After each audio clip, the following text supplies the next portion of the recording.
आज दूसरी WHO global summit on traditional medicine का समापन दिन है।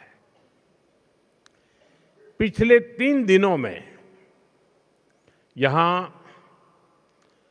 पारंपरिक चिकित्सा के क्षेत्र से जुड़े दुनिया भर के एक्सपर्ट्स ने गंभीर और सार्थक चर्चा की है।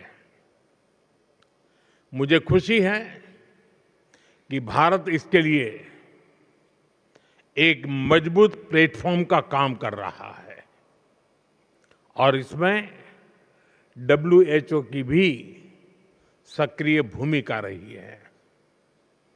मैं इस सफल आयोजन के लिए WHO का, भारत सरकार के आयुष मंत्रालय का और यहां उपस्थित सभी प्रतिभागियों का हृदय से आभार व्यक्त करता हूं। साथियों, ये हमारा सौभाग्य है और भारत के लिए गौरव की बात है कि WHO global centre for traditional medicine Bharat के जामनगर में स्थापित हुआ है। 2022 में ट्रेडिशनल मेडिसिन की पहली समिट में विश्व ने बड़े भरोसे के साथ हमें ये दायित्व सौंपा था। हम सभी के लिए खुशी की बात है कि इस ग्लोबल सेंटर का यश और प्रभाव लोकली से लेकर के ग्लोबली एक्सपेंड कर रहा है। इस समिट की सफलता इसका सबसे बड़ा उदाहरण है। इस समिट में ट्रेडिशनल नॉलेज और मॉडर्न प्रैक्टिसेस का कन्फ्लुएंस हो रहा है। यहां कई नए इनिशिएटिव भी शुरू हुए हैं जो मेडिकल साइंस और होलिस्टिक हेल्थ के फ्यूचर को ट्रांसफॉर्म कर सकते हैं। समिट में विभिन्न देशों के स्वास्थ्य मंत्रियों और प्रतिनिधियों के लिए बीच विस्तार से संवाद भी हुआ है।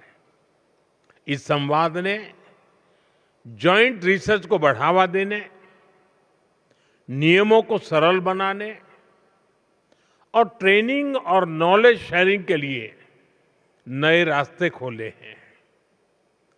ये सहयोग आगे चलकर ट्रेडिशनल मेडिसिन को अधिक सुरक्षित, अधिक भरोसेमंद बनाने में महत्वपूर्ण भूमिका निभाएगा।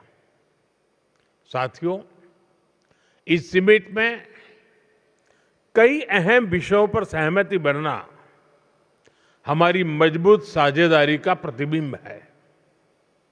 रिसर्च को मजबूत करना,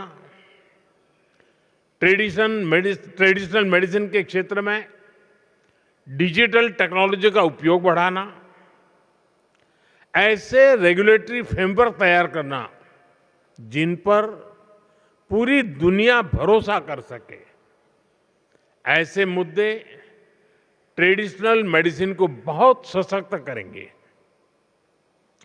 यहां आयोजित एक्सपो में डिजिटल हेल्थ टेक्नोलॉजी, AI आधारित टूल्स, रिसर्च इनोवेशन और आधुनिक वेलनेस इंफ्रास्ट्रक्चर, इन सब के जरिए हमें ट्रेडिशन और टेक्नोलॉजी का एक नया कोलैबोरेशन भी देखने को मिला है। जब ये साथ आती हैं तो ग्लोबल हेल्थ को अधिक प्रभावी बनाने की क्षमता और बढ़ जाती है। इसलिए इस समिट की सफलता ग्लोबल दृष्टि से बहुत ही अहम है।